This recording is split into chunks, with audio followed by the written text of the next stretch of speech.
আমাদের community medicine, মাইক্রোবায়োলজির মতো ডিপার্টমেন্টগুলোতে অধ্যাপক পদ পুরোপুরি শূন্য, সহযোগী অধ্যাপক পদ শূন্য, সহকারী অধ্যাপক পদ শূন্য।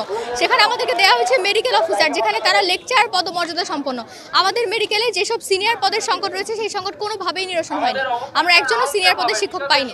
চরম শিক্ষক সংকটের এই দিনে তৃতীয়বারের মতো আমরা দাঁড়িয়েছি আজকে 3 দিন ধরে। আমাদের 173 জন টিচার দরকার, সেখানে মাত্র 4 জন টিচার দিচ্ছে, তাও লেকচারার পদে। আমরা তো এটা চাচ্ছি না, আমরা চাচ্ছি আমাদের লেকচার নেবে সহযোগী অধ্যাপক অথবা যারা অ্যাসোসিয়েট প্রফেসর বা প্রফেসর পদে আমাদেরকে ঠিক ওই পরিমাণ শিক্ষক দিক যে পরিমাণ শিক্ষক অন্যান্য মেডিকেল কলেজের স্টুডেন্টরা পেয়ে তারা প্রফে বসছে। আমরা সঠিক সময় প্রফে বসতে চাই এবং সঠিক সময় ভালোভাবে পরীক্ষা দিতে চাই।